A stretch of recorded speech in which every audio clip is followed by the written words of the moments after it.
आधा घंटा है वार्तालाप के लिए।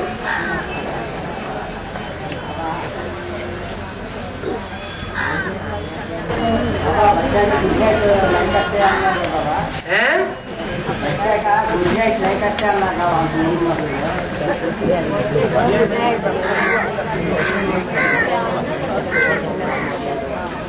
वो ब्रह्मा बाबा चंद्रमा है।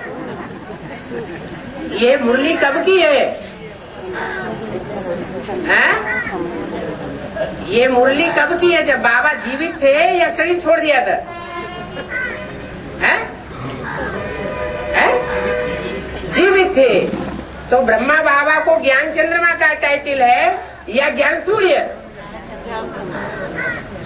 ब्रह्मा बाबा कौन है? ज्ञान चंद्रमा। तो चंद्रमा कब रोशनी देता है? रात में रोशनी देता है। तो अभी गुलजार दादी के तन में आते हैं तो भी क्या कहते हैं? गुड नाइट कहते हैं। ये किसकी आत्मा कहती है? ब्रह्मा की आत्मा कहती है। अभी शिव बाबा तो गुलजार दादी में आते नहीं है, लेकिन ये मुरली कब चलाई गई? 67 में। उस समय कौन प्रवेश करता था? शिव बाबा प्रवेश करते थे। लेकिन शिव बाबा ये कहते हैं कि ये ब्रह्मा बच्चा इंटरफियर करके बोलता है। तो जैसे ही मौका मिला ब्रह्मा बाबा ज्ञान चंद्रमा ने बोल दिया गुड नाइट। और बैठा हुआ है शिव बाबा है ना, हाँ वो सारा सो छोड़ दे। अभी इधर बैठा हुआ है ना सामने, हाँ वो गुड नाइट कैसा बोला वो सामने बैठा ना। नहीं नहीं, ये तो पढ़ने वाला मुरली का और है और क्लैरिफिकेशन देने वाला और है। पढ़ने वाला कौन है? मुरली में जो कुछ लिखा है टेक्स्ट बुक है ना। जैसे स्कूल कॉलेज में पढ़ते हैं तो टेक्स्ट बुक होती है, प्रोज पढ़ाई जाती है, पोएट्री पढ़ाई जाती है, गद्य पढ़ाई जाती है, पद्य पढ़ाई जाती है। टीचर उसका क्लैरिफिकेशन करता है, स्टूडेंट उसे पढ़ता है। तो पढ़ने वाला कौन है? ब्रह्मा पढ़ने वाला है और क्लैरिफिकेशन देने वाला कौन है? शिव बाप। शिव बाप को भी पढ़ने की दरकार है क्या? वो नहीं पढ़ता है। आया समझ में? हाँ मुकर्ररत है, आमने सामने है ना, मुकर्ररत है, आमने सामने भी है, लेकिन पढ़ने वाला कौन है? मुरली किताब हाथ में लेकर कौन पढ़ता है और कौन क्लैरिफिकेशन देता है? ब्रह्मा की सुन पढ़ती है और क्लैरिफिकेशन कौन देता है? शिव बाबा क्लैरिफिकेशन देता है। वही सुप्रीम टीचर है। और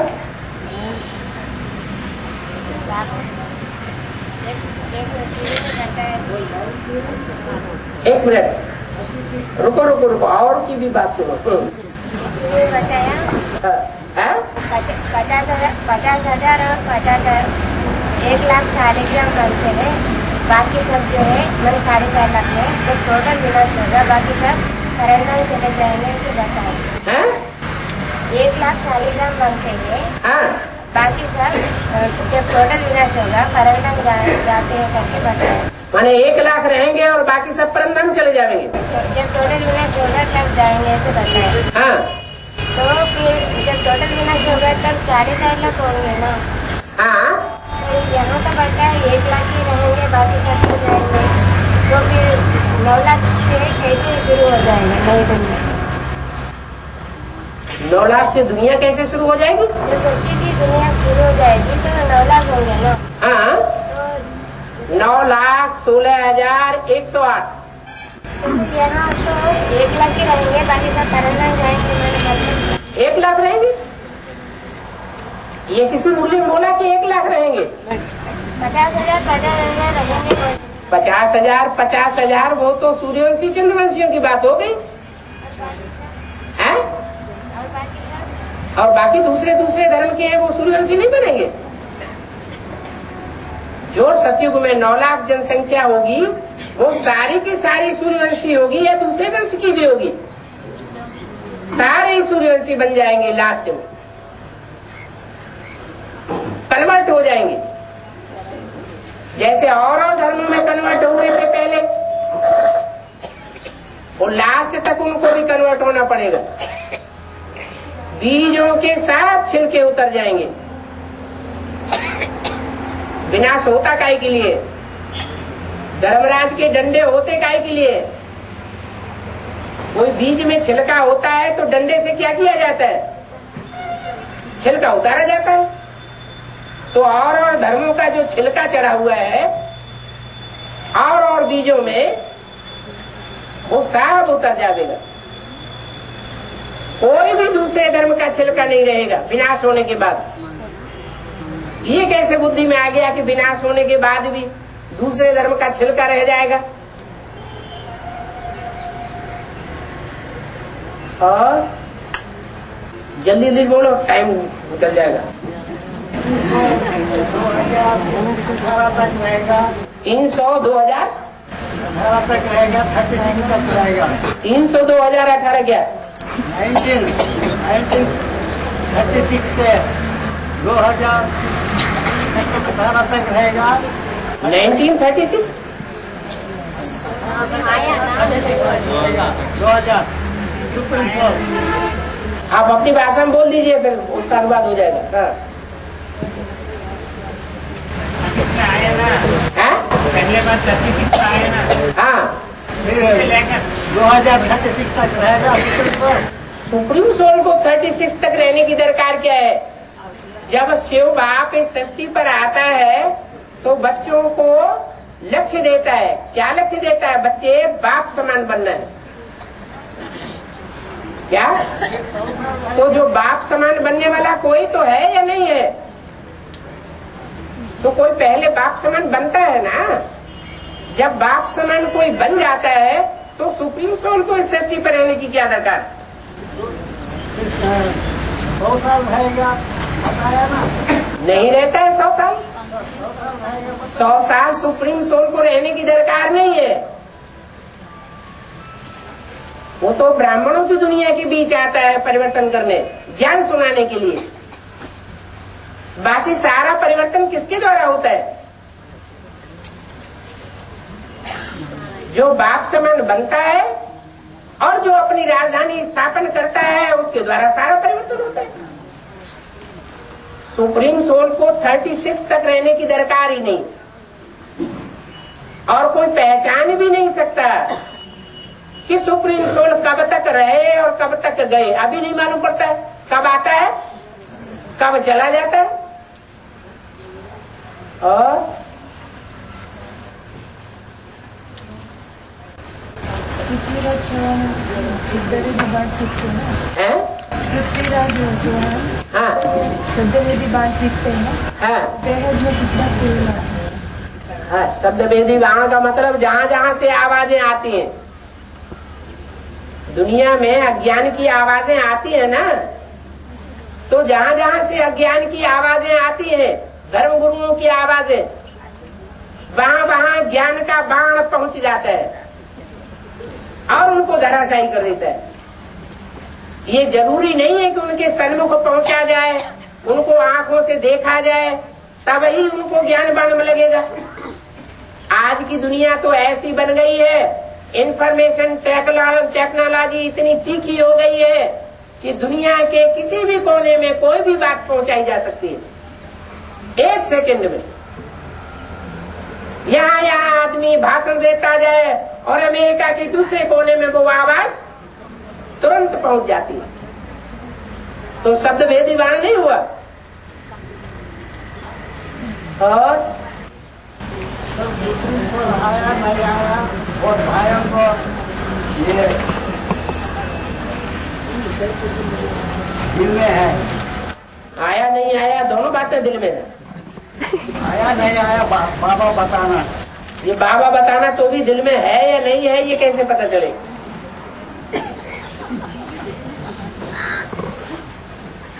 बाबा हाँ, घर बैठे मुझे याद करो। घर बैठे एक बार सप्ताह कोर्स ले लो, बटनी कर लो, फिर भले विलायत में चले जाओ, घर बना लो, वहीं रहो, मेरे को याद करते रहो, ईश्वरीय सेवा करते रहो। है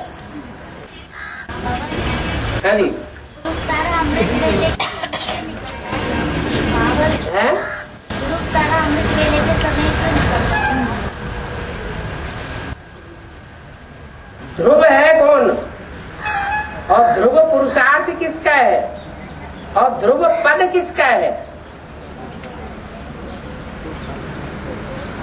जिसका ध्रुव पद है वो कब प्रत्यक्ष होता है? रात्रि की शुरुआत में प्रत्यक्ष होता है, रात्रि के 12 बजे प्रत्यक्ष होता है, या जब कृष्ण जयंती होती है, बच्चे की जयंती होती है, उसके साथ बाप की जयंती होती है, तब प्रत्यक्ष होता है। क्योंकि बाप बच्चे के बगैर प्रत्यक्ष नहीं हो सकता। बाप अकेला प्रत्यक्ष नहीं होगा। तो कृष्ण का जन्म कब?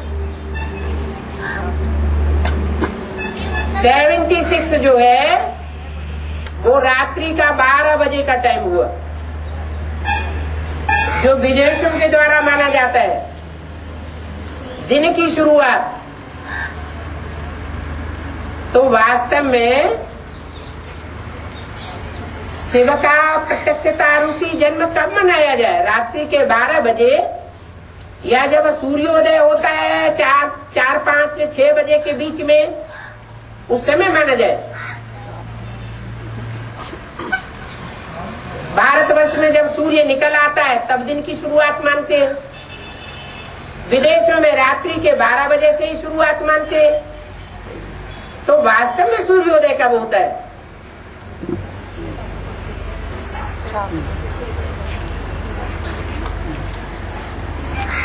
जब सारी दुनिया मानने के लिए बाध्य हो जाए कि सूर्योदय हो गया, तो कहेंगे सूर्योदय हुआ। तो वो 5, पौने 5 का जो टाइम है, 5 बजे के आसपास का, वो सूर्योदय का टाइम है। जिस समय सूर्योदय होता है उससे थोड़ा समय पहले वो ध्रुव तारा स्पष्ट दिखाई पड़ता है। क्या पहचान बताइए जो ध्रुव तारा दिखाई पड़ता है?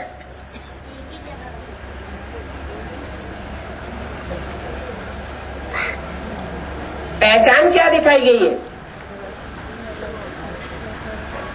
ध्रुव तारा प्रत्यक्ष होता है, उसकी पहचान है। हाँ, वो तो ठीक है।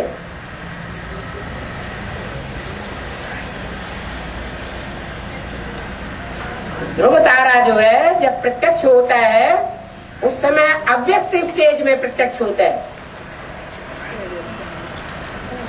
वो ध्रुव तारे की अव्यक्त स्टेज ही बाप को प्रत्यक्ष कर देती है।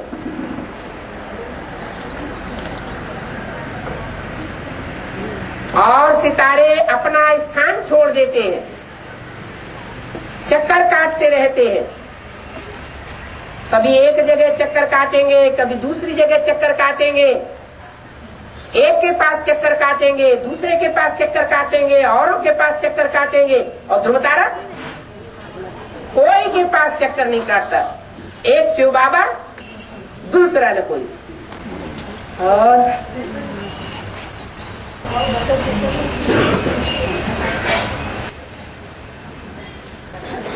उत्तरी ध्रुव और दक्षिणी ध्रुव। दक्षिणी ध्रुव जो है वो नॉर्थ पोल, जहां राक्षसी वास माना जाता है। वो कौन सी दिशा है? जहां राक्षसी धर्म राज्य करता है। कौन सा धर्म राज्य करता है वहां? इस्लाम धर्म।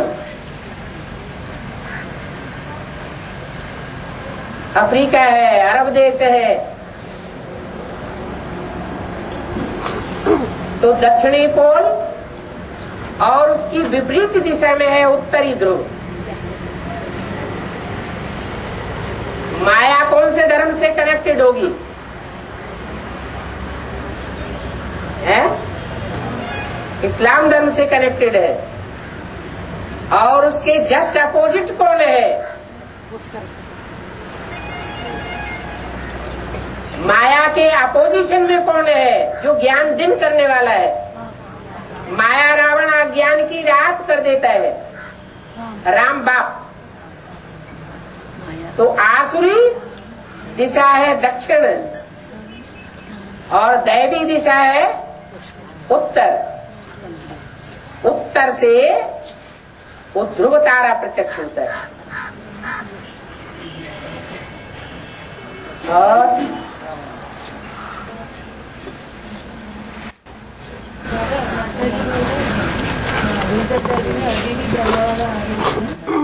हाँ, और कौन आ रहा है? कोई दूसरी सोल आ रही है?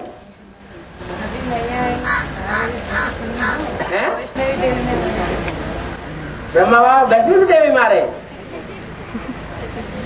हैं? गुलजार दादी में नहीं आ रहे हैं? संशय क्यों पैदा करना चाहिए? वाणी आ रही है, उसका प्रूफ ये है कि वाणी का कोई भी वाक्य, महावाक्य अव्यक्त वाणी का मुरली के महावाक्यों को क्रॉस नहीं करता है। तो साबित होता है ब्रह्मा की ये वाणी है।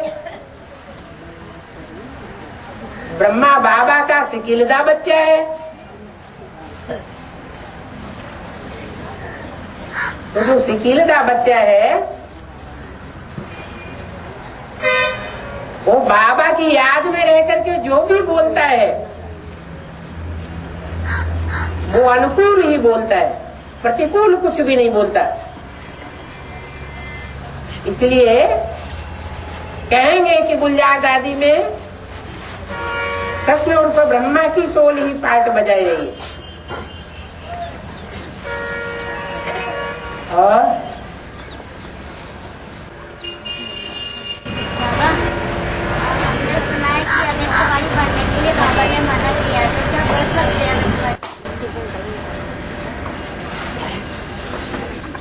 बाबा ने मुरली में ये बोला हुआ है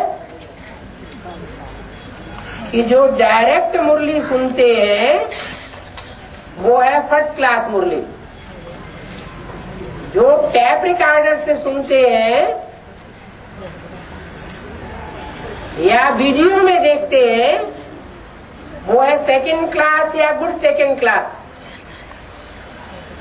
और जो कागज में पढ़ते हैं वो है थर्ड क्लास मुरली।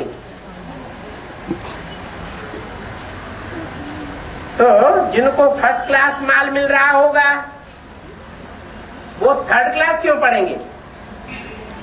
आजकल तो ट्रेन में भी थर्ड क्लास खत्म कर दिया। पहले ट्रेन में थर्ड क्लास चलता था। तो हमारी भी संकल्पों की ट्रेन है। इस संकल्पों की ट्रेन में थर्ड क्लास को कोई स्थान नहीं। क्यों? क्यों स्थान नहीं है? क्योंकि जो थर्ड क्लास पढ़ाई पढ़ने वाले होंगे उनको ये निश्चय ही नहीं होगा कि भगवान बाप आया हुआ है।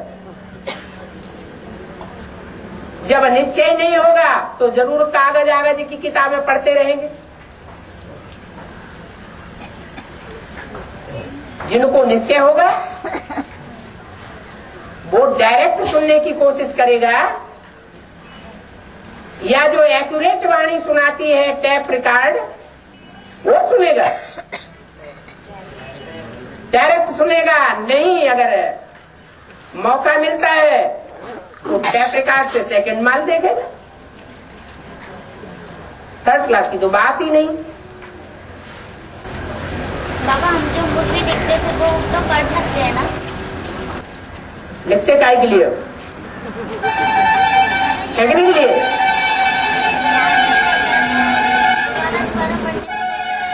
हाँ, तो लिखते किस लिए हो? लिखते इसीलिए हो कि दोबारा पढ़ा जाए।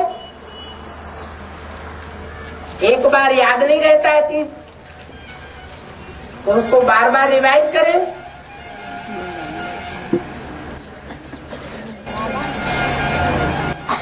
पाठशाला में जिनको हिंदी नहीं आती है उनको तेलुगु में ट्रांसलेशन करना पड़ता है अपनी भाषा में। हाँ, ट्रांसलेशन जो है सेकंड क्लास में मिलता है क्या?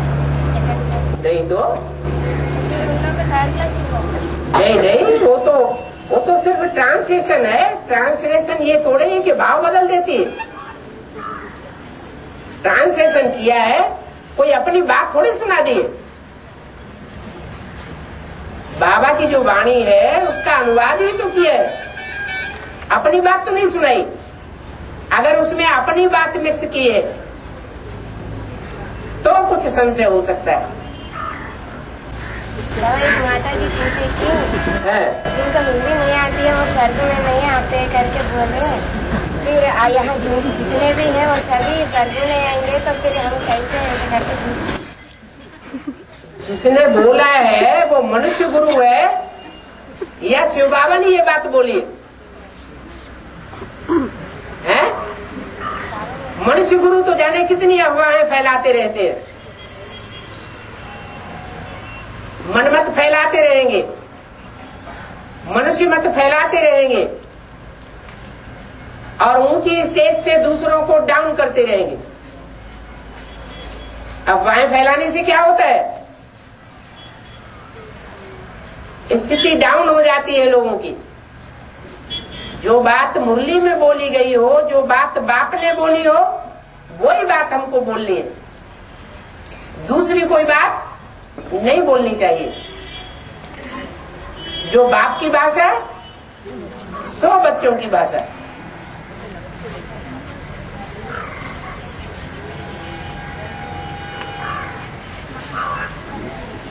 और जो जितना सर्विस तो जारी कौन सा सर्विस?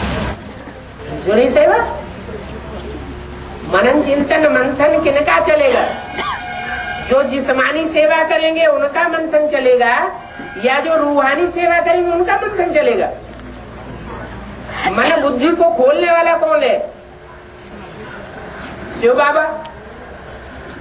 तो शिव बाबा की जो सेवा करेंगे, माने शिव बाबा का सुनाया हुआ ज्ञान सुनाएंगे या शिव बाबा के बताए हुए रास्ते पर पुरुषार्थ करेंगे, तो उनकी है सच्ची रूहानी सेवा। उससे क्या होगा? उससे उत्थान होगा। बाकी जिस्मानी सेवा से उत्थान नहीं होता है। और बाबा की मूर्ति जो अनुवाद करते हैं, बाबा की मूर्ति चलती है तो तेलुगु में अनुवाद करते हैं। अगर वो पॉइंट ना बता दे, उड़ा दे, तो उसको शूटिंग पूरा नहीं बोलते। एक होता है जानबूझ के कोई उड़ा देता है, और एक आत होता है अनुवाद करते समय, ट्रांसलेशन करते समय भूल से भूल गया। क्योंकि मनुष्यों से भूल तो होती है, तो जानबूझ करके जो उड़ा देता है उसका पाप बनेगा, या अनजान में भूल गया उसका पाप बनेगा। जानबूझ के जो उड़ाता है वो धर्मगुरु कहा जाता है।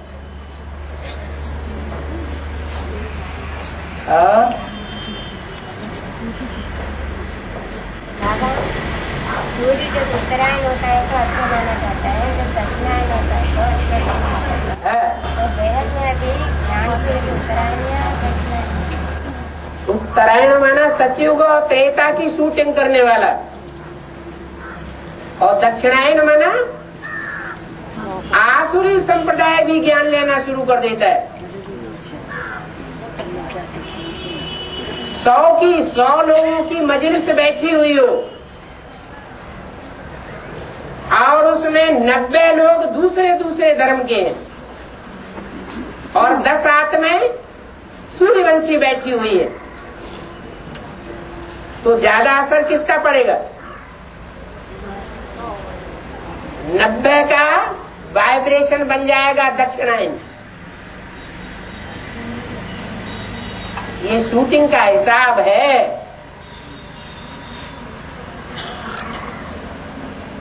अभी ब्राह्मणों की दुनिया में उतरती कला चल रही है या चढ़ती कला चल रही है? हैं? क्या कहे? पुरुषार्थ चढ़ती कला का हो रहा है या गिरती कला का हो रहा है? गिरती कला का क्यों हो रहा है? क्योंकि दूसरे धर्मों की संख्या बहुत बढ़ गई है। दूसरे धर्म में कन्वर्ट होने वाली आत्माओं की संख्या बहुत बढ़ गई है, तो उनका वाइब्रेशन असर करता रहता है।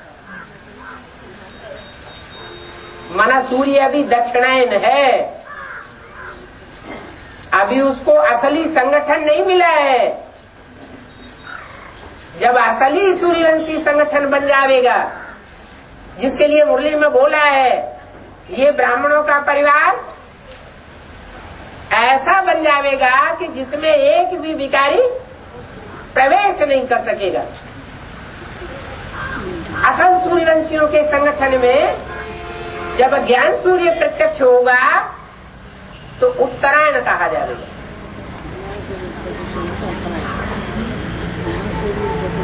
इसलिए उत्तरायण अच्छा माना जाता है और दक्षिणायन खराब माना जाता है।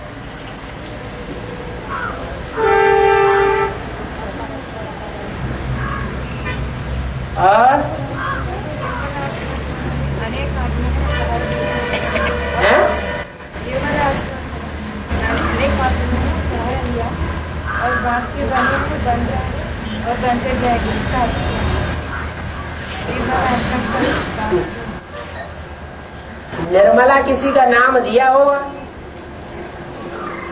क्या? बाबा बेहद में नाम बोलते रहते हैं ना। तो निर्मल शांता या निर्मला, इसका अर्थ क्या हुआ? जिसका मन निर्मल हो उसका नाम है निर्मल आश्रम। वो निर्मल आश्रम का सरपरस्त है, उसके लिए बोला गया।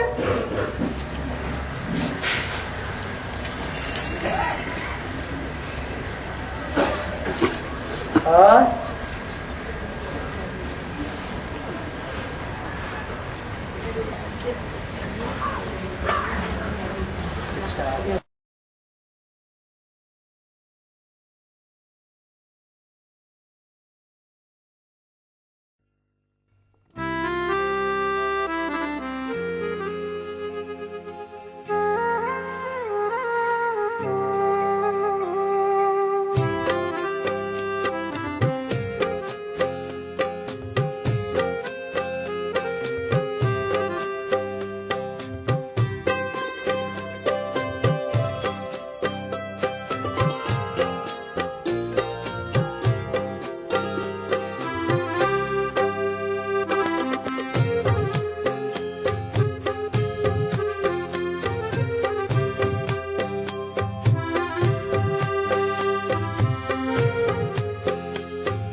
अमृत बेले आंख खुलते ही थोड़ा समय भी जो याद करता है, एक्यूरेट याद करने का पुरुषार्थ करता है, वो याद का फाउंडेशन सारा दिन चलता है, थोड़ा समय नहीं रहता। जैसे बीज है, बीज समय पर बोया जाता है तो ज्यादा फल देता है, और मौसम निकल गया फिर बोया गया तो फल नहीं देता या कम फल देता है। ऐसे ही याद का भी हिसाब है। चाहे वो हद का अमृत बेला हो, चाहे बेहद का अमृत बेला हो, जिसने समय पर बीज डाल दिया वो कई गुना प्रतिफलित होता है। और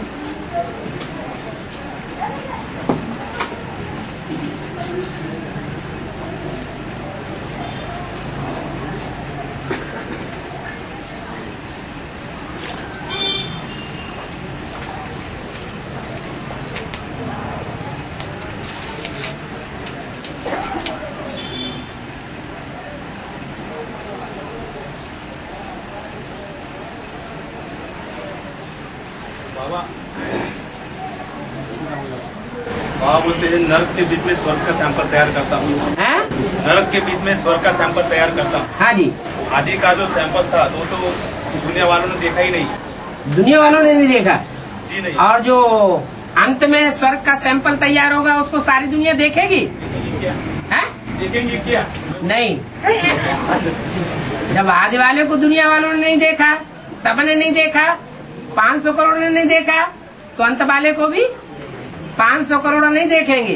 वो कैसे मानेंगे कि ये हमारे देवी देवता है या हमारे ये कुल दैवत है? ऐसा कैसे? और दूसरे धर्म वाले सिर्फ जन्नत जन्नत बोलते हैं, लेकिन हिंदू धर्म में तो और पैराडाइज के रूप में याद करते हैं, लॉर्ड कृष्ण को मानते हैं, लेकिन वो सब स्वर्ग में जाते नहीं है। वो ही सिर्फ जाते हैं जो उनके धर्म में कन्वर्ट हो गए हैं। इसलिए जो उनके धर्म में कन्वर्ट होकर के जाते हैं वो ही वहां आवाज फैलाते हैं। वो उनके पूर्वज हैं। हर धर्म के पूर्वज सत्युग त्रेता में और संगम में मौजूद हैं।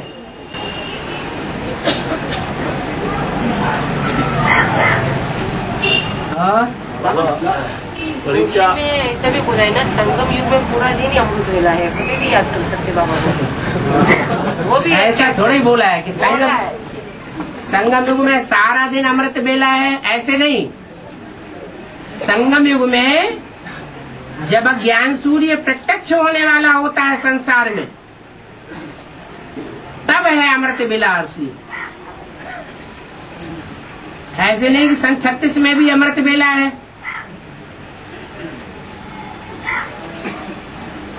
और 68 में भी अमृत बेला है। 68 में अमृत बेला होता तो माउंट आबू में सनसेट पॉइंट की यादगार नहीं बनती। अमृत बेला तब है जब प्रैक्टिकल में ज्ञान सूर्य प्रत्यक्ष होता है। और प्रत्यक्षता भी दो तरह की है, एक बुद्धवादियों की आधार पर प्रत्यक्षता और एक है दिल वालों के आधार पर प्रत्यक्षता। दिल वाले भी बुद्धिमान बाप के ज्ञान रत्नों को धारण करके प्रत्यक्ष करें, तब है असली प्रत्यक्षता। इसलिए विष्णु का पाठ गाया हुआ है प्रैक्टिकल में कर्म संपन्न करने के लिए। ला और लव का बैलेंस है, दिल और दिमाग का बैलेंस है। इसलिए अमृत बेला जब प्रैक्टिकल में ज्ञान सूर्य संसार के सामने प्रत्यक्ष हो जाता है, सब अनुभव करते हैं कि इसके नजदीक जाने से हमको रोशनी मिलती है, दूर रहने से हमको वो रोशनी नहीं मिलती है। सब अनुभव करते हैं कि ये पारसनाथ है। इसलिए अव्यक्तवाणी में बोला,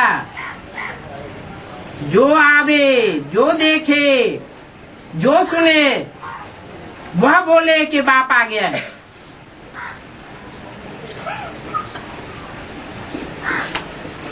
उस प्रत्यक्षता होने से पहले के टाइम को कहेंगे अमृत वेला।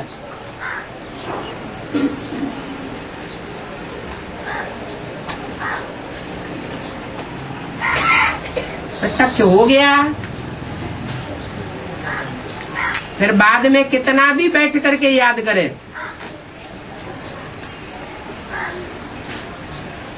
सेवा करें, धारणा करें, उतनी प्राप्ति नहीं होगी।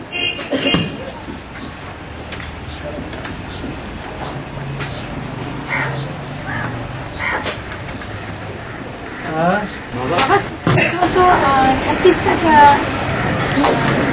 रहेंगे ना? हैं? 36 तक तो रहेंगे ना? 36 के बाद में परम धाम जाएंगे ना? अभी पता है कि नहीं है? हैं? पता है। अभी पता है या नहीं है? हैं? परीक्षा हो तभी तो पता चलेगा।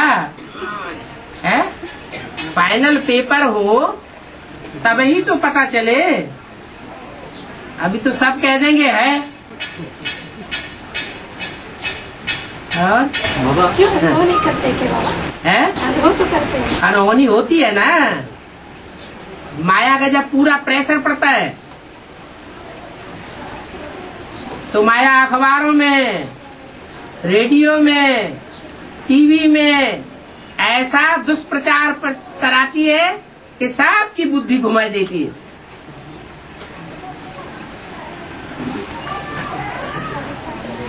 फिर भी जीत तो पाती है ना बाबा? हैं? जीत तो पाती है ना? जीत नंबरवार पाते हैं या एक जैसी जीत पाते हैं? अगर एक जैसी जीत पावे तो सारे ही लक्ष्मी नारायण बन जावे। नंबरवार जीत होती है, इसलिए माला के मणके ऊपर नीचे बन जाते हैं। अष्टदेव को भी नीचे हैं? अष्टदेव को भी आ जाता है क्या नीचे? उनका नंबर नहीं बनना है। अष्टदेवों का एक जैसा ही नंबर होगा माला में, ऊपर नीचे नहीं होंगे। है? तो अंतर होगा कि नहीं होगा? पता कैसे चलेगा कौन लास्ट जन्म में कौन सा किस धर्म में गिरने वाला है?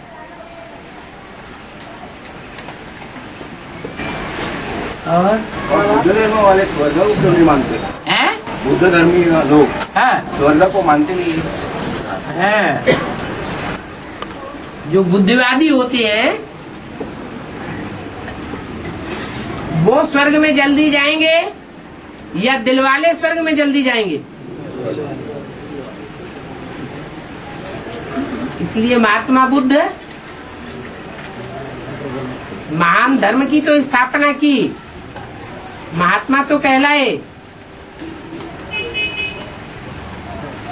लेकिन उस धर्म से नास्तिक वर्ग निकल पड़ा, जो न स्वर्ग को मानता है न आत्मा को मानता है। महात्मा बुद्ध ने कहीं भी आत्मा परमात्मा का जिक्र ही नहीं किया। बुद्धिस्ट लोग है ना, जो बुद्धिवादी लोग हैं, वो शंकर के बारे में गलत ही बोलते हैं।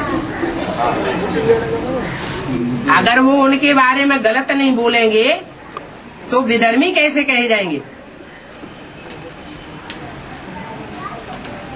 बौद्ध धर्म विधर्मी है या स्वधर्मी है? विधर्मी है। विपरीत बातें बोलेंगे तब तो विधर्मी कहे जाएंगे। और उनकी अगर वो बुराई न करें तो फिर अव्वल नंबर तपस्वी कौन कहा जाएगा?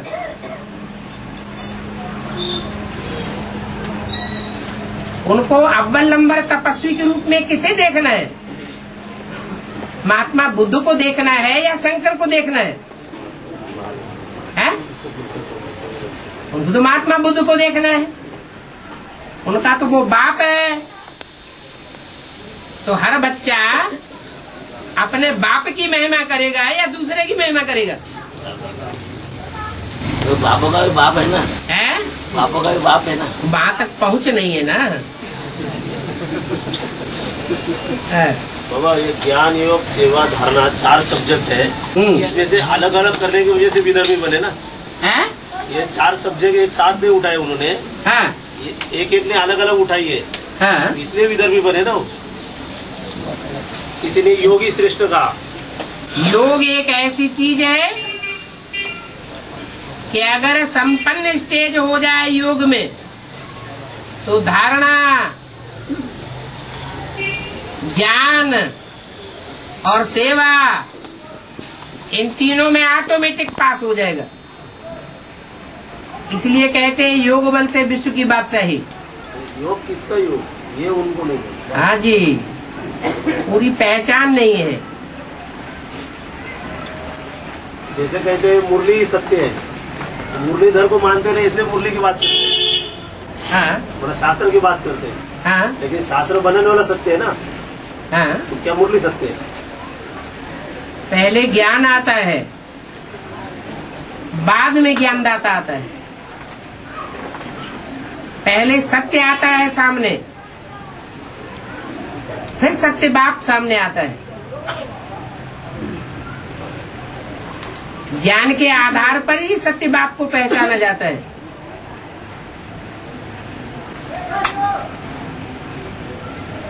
और परीक्षा एक होगी तो ठीक है, 10 परीक्षा है, 10 में से 1-2 परीक्षा में फेल हो गए तो उसे फेल कहा जाएगा। नंबरवार फेल तो कहा ही जाएगा। लेकिन परीक्षा तो एक ही बार आनी चाहिए ना, अंतिम परीक्षा तो एक ही बार आनी चाहिए। बार बार फेल होते हैं तो बार बार परीक्षा आ जाएगी। है फाइनल एग्जाम में फेल हो जाते हैं तो सप्लीमेंट्री भी आती है या नहीं आती है? या पास होने की इच्छा ही नहीं है? परीक्षा आ गई तो बात आ गई। बाबा, आत्मिक स्थिति में बनने के पहले जो परीक्षा आती है और आत्मिक स्थिति बनने के बाद जो परीक्षा आती है, इसमें हिसाब किताब किसका ज्यादा बनेगा? आत्मिक स्थिति बनने से पहले जो परीक्षा आती है वो बेसिक नॉलेज की परीक्षाएं हैं, हायर एग्जाम की परीक्षाएं नहीं है।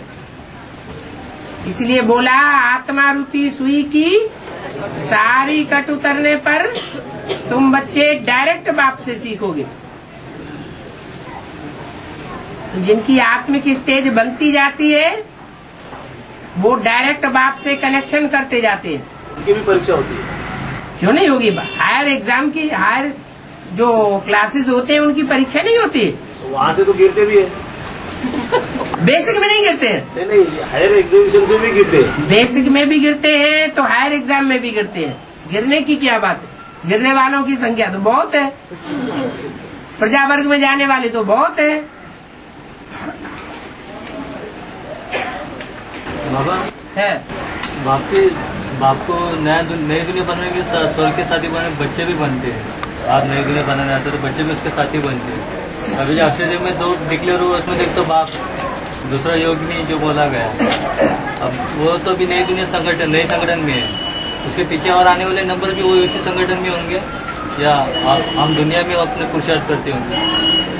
हर एक सितारे की अपनी अपनी दुनिया है, चाहे वो योगीश्वर हो चाहे योगिनी हो, सितारा तो है ना। तो सितारे की जो अपनी दुनिया है उस दुनिया में राज परिवार की भी आत्माएं होंगी, प्रजावर्ग की भी आत्माएं होंगी, दास दासी बनने वाले भी होंगे और फिर भक्त आत्माएं भी होंगी। सब चाहिए। अभी इस जो महाशिवरात्रि की वाणी से साबित होता है कि बाप के साथ ही है वो बच्चे। तो इन मतलब बाप के नजर के सामने ही है, मतलब सिर्फ प्रत्यक्ष होने की देरी है। बाप के बगैर बच्चे नहीं रह सकते और बच्चों के बगैर बाप नहीं रह सकते। नहीं रह सकते का मतलब क्या है? साथी माने क्या, कंधे पे चढ़े चढ़े फिरेंगे? उनके कार्य में पूरा साथी बन चुके हैं। माने उनका कनेक्शन बना रहेगा क्या? चाहे ईश्वरीय सेवा के हिसाब से, चाहे स्मृति के हिसाब से, कनेक्शन जरूर रहेगा। और कहा है कि तुम माताओं की बहुत जय जयकार होगी, लाखों की तादाद में सेंटर बनेगी। अच्छा, जो माताओं की जय जयकार होगी उनसे राज्य कारोबार लेके पवित्र आत्माओं को दिए जाएंगे, तब कहेंगे राज करेगा खालसा। तो खालसा है वो माताओं की स्टेज में नहीं होगा, दूसरा ग्रुप होगा ना। है दूसरा रुद्रमाला का, विजयमाला का ग्रुप होगा ना, एक हो जाएगा। राज करेगा खालसा, ये कौन से धर्म में मान्यता है? और सिख धर्म आदि के धर्म है या मध्य के है या अंत का है?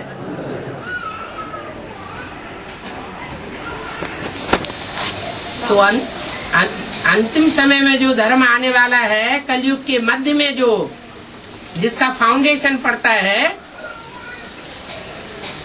वो फाइनल नहीं है नई दुनिया के फाउंडेशन के लिए। राज करेगा खालसा मना लंबे समय तक। जैसे यहाँ बेसिक नॉलेज में ब्रह्मा के शरीर छोड़ने के बाद, मम्मा के शरीर छोड़ने के बाद दीदी दादियों ने लंबे समय तक राज्य किया है, ऐसे ही जो खालिस किस्म की आत्माएं होंगी वो लंबे समय तक राज्य करेंगी। पवित्रता को मानने वाली। पवित्रता के बगैर तो कोई काम होता ही नहीं दुनिया में। दुनिया के सारे काम पवित्रता की पावर से ही होते हैं।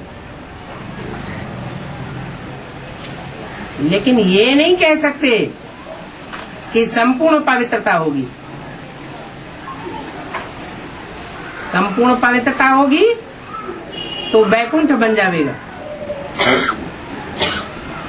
बाबा अष्टदेव के लिए बोला गया या एक आदि में इन लोग ने दीदी दादियों को श्रृंगार किया करके। हाँ जी। तो एक आदि कहाँ पर, मतलब माउंट आबू या कराची? माउंट आबू आदि है नहीं है, फिर वही माउंट आबू तो 51-52 से आए हैं। तो फिर एक आदि तो फिर कराची या नहीं तो श्रृंगार बोल।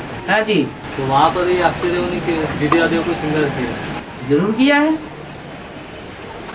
बाबा कोई आत्माएं बाबा से सपने में मिलन मेला मनाते हैं, तो उसको अव्यक्त मिलन मेला बताइए क्या? व्यक्त कहते हैं जो आंखों से दिखाई पड़े, और अव्यक्त कहते हैं जो आंखों से दिखाई न पड़े। तो स्वप्न में जब देखा तो अपना शरीर था या नहीं था? फिर भी आंखों से देखने का तो अनुभव करते हैं। स्वप्न में जब देखा तो अपना शरीर का अनुभव हुआ या नहीं हुआ? माना सूक्ष्म शरीर था, सूक्ष्म शरीर भी था और सूक्ष्म आंखें भी थी। तो वो अव्यक्त स्टेज तब कहेंगे कि सूक्ष्म शरीर, वो शरीर की अनुभूति भी न रहे।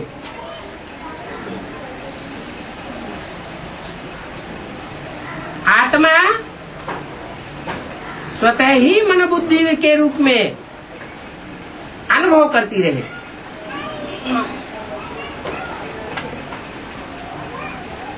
साकार की दरकार न रहे।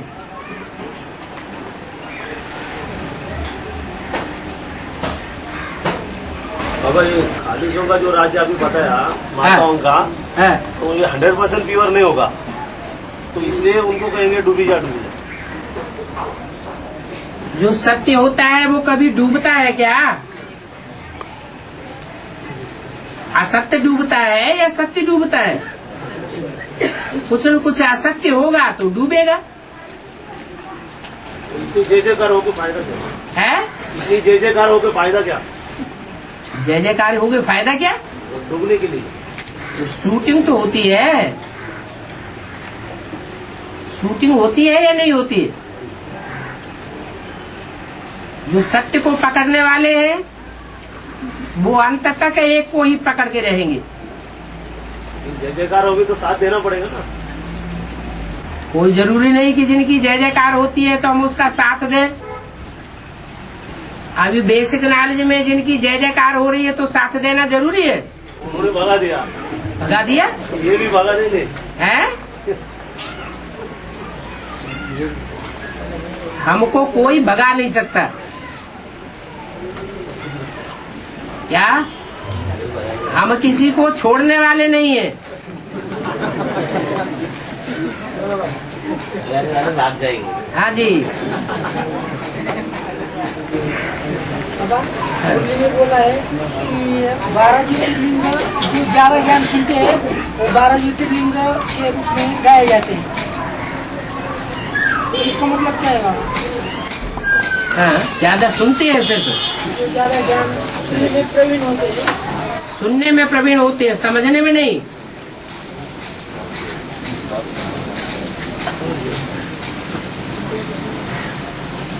है? हाँ,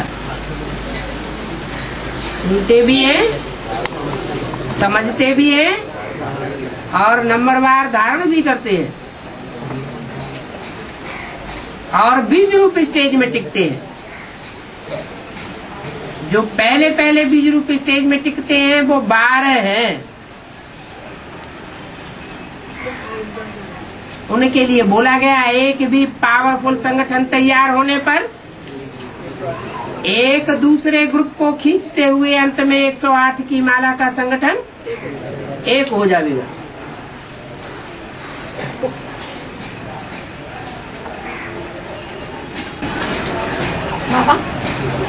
बाबा को पूछा गया है कि बाबा साक्षात्कार क्या होता है, तो बाबा ने कहा स्वप्न क्या होता है। मगर बाबा कोई आत्माएं सपने देख लेती है तो वो माना क्या होता है, सक्सेस हो जाती है। सपने में जो भी देखती है तो वो फ्रॉड ड्रामा में भी वो प्रैक्टिकल में देखती है, तो उसको क्या कहेंगे? पूर्व जन्मों की रील उनके संकल्पों में आ रही है, स्वप्न में आ रही है, साक्षात्कार में आ रही है और वो सच हो जाती है ना। ये फिर टाइम के आधार पर है। अमृत वेले स्वप्न देखा जाता है वो सच्चा भी होता है। दोपहर में बहुत खाना खा लेते हैं, सो जाते हैं, फिर स्वप्न देखते हैं। तामसी स्टेज भी हो सकती है। और सपना आता है? बाबा सपने में आते हैं। हाँ। बाबा आए। हाँ,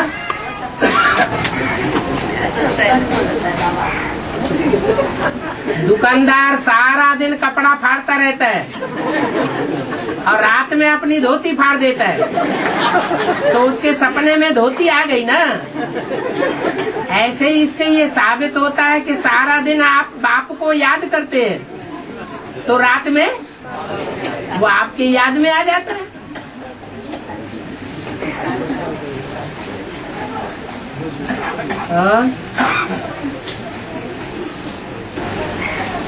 बाबा 2.25 लाख जो रुद्रमाला की मत्ती है तो उसमें जो 25,000 के 9 ग्रुप हो जाते हैं ना बाबा। हाँ जी। तो सूर्यवंशी के 25,000 में आना अच्छी बात है या 108 के दूसरे धर्म के जो है उसमें आना अच्छी बात है? हाँ, वो तो कई बार समझाया जा चुका है ना। गधेड़ों की मजलिस है, उसका राजा बनना अच्छा है, या जो शेरों की मजलिस है उसका छोटा बच्चा बनना अच्छा है? इसके बावजूद जो है शंकर को बताया अष्टदेव को वो सिर के ऊपर रखते हैं। हाँ। और जो 108 की माला को फेरते रहते हैं। हाँ। बाकी जो 25,000 का तो कुछ है ही नहीं है। हाँ, तो जो ऊंचे होंगे उनको ऊंची स्टेज पे रखेंगे और जो नीचे होंगे उनको नीची स्टेज में। वो भी तो बुद्ध रूपी हाथ में है माला। अबे लेकिन लंबे समय तक तो सदगुरु का निंदा करने में ही तो समय बीता होगा। जो निंदा करते हैं, जो अखबार आज निंदा करते हैं, इन अखबारों ने ही बहुत निंदा की है और ये अखबार ही अंत में जय जयकार के निमित्त बनेंगे। तो ऐसे ही उन बच्चों का भी हिसाब है। तो वास्तव में बाबा की नजर से श्रेष्ठ कौन है? वो 25,000 सूर्यवंशी में आने वाले बच्चे या वो 108 जो विदर्भ में? बाबा की नजर में टाइम टाइम के अनुसार सब श्रेष्ठ है। गुरु नानक का जब टाइम होगा तो गुरु नानक श्रेष्ठ है। महात्मा बुद्ध का जब टाइम होगा तो महात्मा बुद्ध श्रेष्ठ है। इब्राहिम का जब टाइम होता है तो इब्राहिम भी श्रेष्ठ है। लेकिन फिर भी बाबा सूर्यवंशी के कुल में ही आ जाते 25,000, तो उनका तो श्रेष्ठ तो उनसे ज्यादा होना चाहिए ना बाबा। बाबा तो राजयोगी बनाने आया है, प्रजा योगी बनाने नहीं आया है। तो बाबा को राजयोग सीखने वाले बच्चों से ज्यादा प्यार होगा, उनको ज्यादा प्रियोरिटी देगा, या प्रजा योगी बच्चों से ज्यादा प्यार होगा? वो भी राजा बनते हैं बाबा, वो तो सबसे पहले राजा के साथ ही युद्ध करना शुरू करते जो उनको राजा बनाते। माना बाप के साथ ही वो सब युद्ध छेड़ते। अरे सीखेंगे किसके साथ?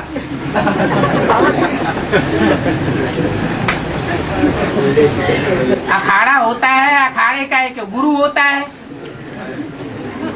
मल्ल युद्ध सिखाते हैं।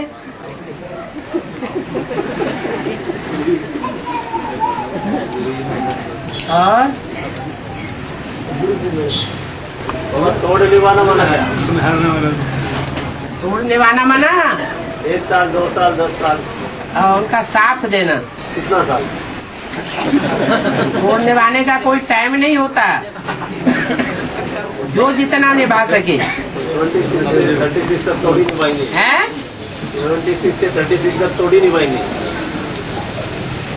आपकी बुद्धि में वो वरदान क्यों नहीं आता बैठता जिसमें बोला हुआ है तुम्हारा पूरा परिवार ज्ञान में चलेगा? लेकिन बाबा ने ये भी बोला ना कि उससे क्या होता है, संग दोष हाँ असर होता है। हाँ, वो बात देखने की। संग दोष का असर किसके ऊपर होता है? कमजोर के ऊपर होता है या पावरफुल के ऊपर होता है? जो कमजोर होते हैं उनके ऊपर असर होता है, और कमजोर वो होते हैं जो बाप को अपने साथ नहीं रखते। बाप हमारा साथी है तो 5 पांडव एक तरफ और सारी दुनिया दूसरी तरफ। कौन पावरफुल हो गए? 5 पांडव ज्यादा पावरफुल हो गए। बाबा अपने आप को राजा साबित करने के लिए बाप के साथ ही युद्ध करना, तो ये तो राजा ही अच्छा भी नहीं है ना बाबा। भस्मासुर बनना तो अच्छी बात है ना। अच्छी बात है। अरे माया भी सर्वशक्तिवान का टाइटल लेती है और बाप को भी सर्वशक्तिवान का टाइटल है। तो रावण अपने रावणपने में खुश रहेगा जब रिजल्ट निकल जाएगा, और राम की आत्मा अपने राम के पार्ट में ही खुश रहेगी। जिस आत्मा का जो पार्ट डिक्लेयर होगा वो अपने पार्ट में ही खुश रहेगा। वाह मेरा पार्ट। लेकिन ओवरऑल पार्ट तो देखा जाएगा ना बाबा है। ओवरऑल उन आत्माओं को लगेगा कि मेरा पार्ट अच्छा है। हाँ, ओवरऑल जब लोग देखेंगे हाँ, तो उनकी नजर में जो ऊंचे मन का है वो तो ऊंचा ही है। दूसरा क्या देखता है, हमें उससे लेना देना है या हम अपनों को देखें कि हमें क्या प्रिय है? माना मेन बात ये है बाबा कि बाप के साथ युद्ध करने की जरूरत क्यों है? जो जिस कुल का होगा उसको वो ही पसंद आवेगा। फिर भी राजा बनता है। राजा तो बनता है, वो गधेड़ों का राजा है या शेरों का राजा है? वो कहता है राजा तो बनेंगे, गधेड़े बनेंगे तो क्या।